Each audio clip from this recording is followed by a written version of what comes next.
இன்னைக்கு ரம்பிள்ஸ்டில்ஸ்கின்ற ஒரு காப்ளின் பத்தின கதைய தான் பார்க்க போறோம். ஒரு ஊர்ல ஒரு அம்மாவும், ஒரு பொண்ணும் சந்தோஷமா இருந்தாங்க. அவங்க அவங்க விளைவிக்கிற நெல்ல மாவாட்டி, அத வித்து, அது சம்பாதிச்சு வந்தாங்க. ஆனா, அந்த பொண்ணோட அப்பாக்கு தற்பெருமை பேசுறது ரொம்ப பிடிக்கும். ஒரு நாள் அந்த நாட்டு ராஜா ஊர் மக்கள் எல்லாத்தையும் கூப்பிட்டு ஒரு சபை வச்சாரு. அந்த மீட்டிங்ல ராஜா பல விஷயம் பேசினாரு. அதுல தங்கத்த பத்தியும், அது மேல இருக்க தன்னோட ஆசைய பத்தியும் நெறைய பேசுனாங்க. உடனே அந்த பொண்ணோட அப்பா தான் பொண்ணு வைக்கோல தங்கமாக்குவான்னு சொல்லிட்டு ராஜா கிட்ட போய் சொல்லிட்டாரு. ராஜாவும் தங்கப்பால இருக்க ஆசையில அந்த பொண்ணுக்கு ஒரு குடோன்ல அடைச்சி, ஒரு குடோன் ஃபுல்லா நெல்ல நிரப்பி அத ஃபுல்லா தங்கமாக்க சொல்ட்டாரு.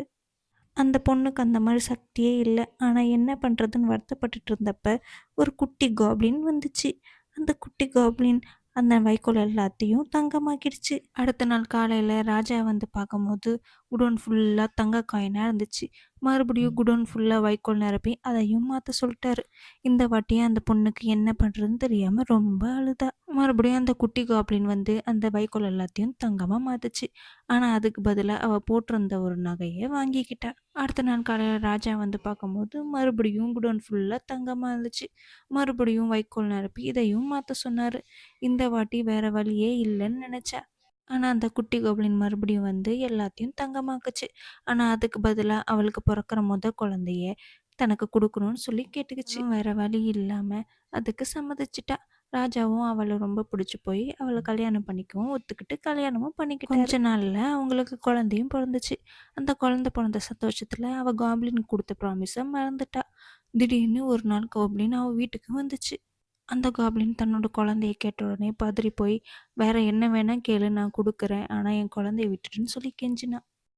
அதுக்கு அந்த காப்ளின், "ஒரு 3 நாள்ல என் பேர கண்டுபிடி.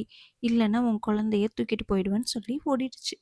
உடனே அவளும் அரண்மனை காவலர கூப்பிட்டு, உலகத்துல வித்தியாசமா இருக்கிற பேர் எல்லாத்தையும் கேட்டுட்டு வாங்கன்னு சொல்லி அனுப்பிச்சு வச்சா. காவலர்களும் நாடு முழுக்க சுத்தி வித்தியாசமான பேர் எல்லாத்தையும் கேட்டுட்டு வந்து அவகிட்ட சொன்னாங்க. அந்த ராணியும் அந்த காப்ளின் வந்த உடனே அதுகிட்ட எல்லா பேரையும் ஒன்னொன்னா சொல்லினாங்க. ஆனா அந்த காப்ளின் எந்த பேருமே தன்னோட பேர் கிடையாதுன்னு சொல்லி இல்லைன்னு சொல்லிடுச்சு. ஒவ்வொரு நாளும் இந்த மாதிரி வந்து கேட்டுட்டு கேட்டுட்டு போகும்னு நாள் முடிஞ்சிடுச்சு. மறுபடியும் காவலர்கள் நாடு ஃபுல்லா சுத்தி வேற வேற பேரை கேட்டுட்டு வந்து சொன்னாங்க.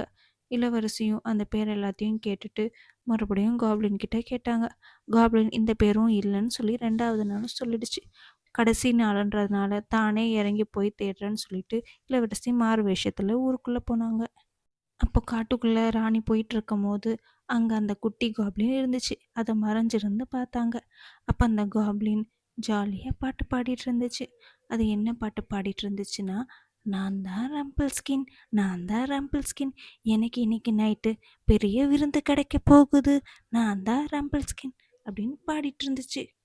ராணியும் இதை கேட்ட உடனே ரொம்ப சந்தோஷப்பட்டுட்டு அரண்மனைக்கு வந்தாங்க. அன்னைக்கு ராத்திரி காப்ளின் எப்பயும் போல வந்துச்சு. அப்போ அதுகிட்ட உன்னோட பேர் ரம்பிள்ஸ்கின்னு சொன்ன உடனே அது மாடியிலேருந்து குதிச்சிடுச்சு. அதுக்கப்புறம் ராணி தன்னோட குழந்தையோட ராஜா கூட சந்தோஷமா வாழ்ந்தாங்க.